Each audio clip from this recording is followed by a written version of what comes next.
අයිබෝන් ඔයාලා හැමෝටම සචීස් කිචන් YouTube channel එකට ඔයගලන්ව අදත් ගොඩක් ආදරෙන් එකතු කරගන්නවා. අද මම ඔයාලට කියලා දෙන්න යන්නේ රසම රස මැලේ අච්චාරුවක් හදන විදිය. දැන් අපි බලමු මේ අච්චාරුව හදාගන්න අපිට මොනවද ඕන වෙන්නේ කියලා. මම මෙතනදී අරගෙන තියෙනවා රතුළුණු ග්‍රෑම් 250ක් වගේ. සාමාන්‍ය ප්‍රමාණයේ කැරට් වල දෙකක් මම මේ විදියට කොටු හැඩයට මාළු මිරිසුත් කරල් දෙකක් වගේ මම මේ විදියට කපලා අරගත්තා. ඊට අමතරව අපිට පේස්ට් එක හදාගන්න ඉඟුරු සුදුලුණු අවශ්‍ය වෙනවා. අපි මේ පේස්ට් එක හදාගමු. මම මුලින්ම පේස්ට් එක හදාගන්න අබ තේ හැඳි දෙකක් බ්ලෙන්ඩර් එකට එකතු කරගන්නවා. මම විනාගිරි එකතු කරගන්නවා. අපි එකතු කරගත්ත අබ ටික වැහෙන ප්‍රමාණයට වගේ විනාගිරි ටිකක් එකතු කරගන්න. ඊට පස්සේ මේක හොඳ පල්ප් එකක් වගේ වෙනකන් හොඳට බ්ලෙන්ඩ් කරගන්න ඕනේ.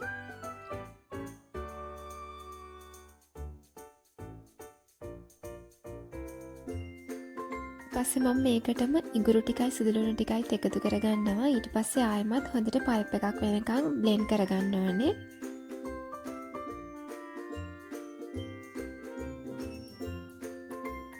ඔයාලට පේනවා ඇති දැන් ඒකත් හොඳටම බ්ලෙන්ඩ් වෙලා තියෙන්නේ. මේ වෙලාවේදී මම එකතු කරගන්නවා මිරිස් කුඩු තේ හැඳි භාගයක්. ලුණු කුඩු තේ හැඳි භාගයක් මම එකතු කරගන්නවා. ඔයාලගේ රස අනුව ලුණු එකතු කරගන්න පුළුවන්. සීනි තේ හැඳි දෙකක් විතර එකතු කරලා අපි මේකත් හොඳට බ්ලෙන්ඩ් කරගන්න ඕනේ.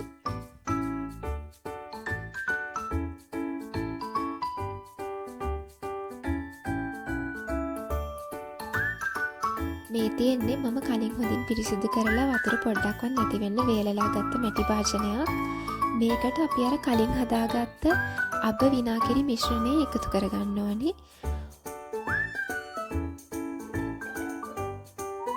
මම මෙතනදී රටයින්දි ග්‍රෑම් 200ක් විතර එකතු කරගන්නවා.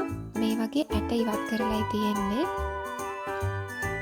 ඊට පස්සේ අර විනාගිරි මිශ්‍රණයත් එක්ක හොඳට කලවම් කරන්න. ඔයාලට පේනවා ඇති මම මේ කරන විදිය. මේක කලවම් වුණාට පස්සේ අපි ලිප ඔන් කරනවා.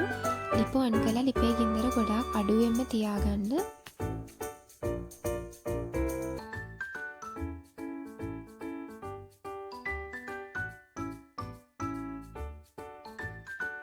දැන් ඔයාලට පේනවා ඇති මේ මිශ්‍රණයේ පාට පොඩ්ඩක් වෙනස් වෙලා තියෙනවා.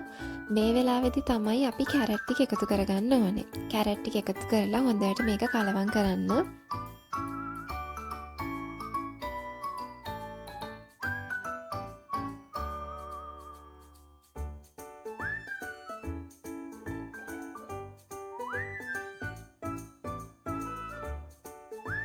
ඊළඟට මම ලුණු ටිකත් එකතු කරගන්නවා. ලුණු ටිකත් එකතු කරලා හොඳට ආයෙමත් කලවම් කරන්න.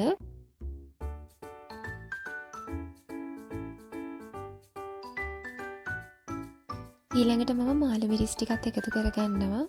මාළු මිරිස් ටිකත් එකතු කරලා තවත් ටිකක් හොඳට කලවම් කරන්න.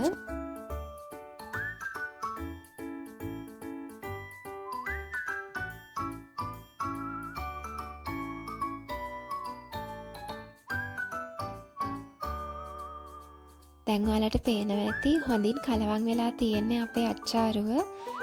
මේකේ කැරට්, ලුණු, මාළු මිරිස් මේ හැම දෙයක්ම අර මිශ්‍රණෙත් එක්ක හොඳට කලවම් වෙලායි තියෙන්නේ. දැන් මම මේක පොලිතින් එකකින් හොඳට ආවරණය කරලා පැය 10ක් විතර තියලා තියෙනවා.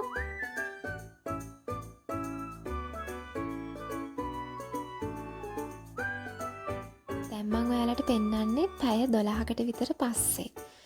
ඔන්න මම දැන් මේ පොලිතින් එක අයින් කරලා මේ බලන්න ඔයාලට පේනවා ඇති දැන් මේකේ පොඩි වතුර ගතියක් තියෙනවා. මම මේ වෙලාවේදී මේක හොඳට කලවම් කරනවා. මේක හරිම සුවඳයි ළමයි. ඒ වගේම තමයි මාරම රසයි. අනිවාර්යයෙන්ම මේක ඔයාලත් හදලා බලන්න.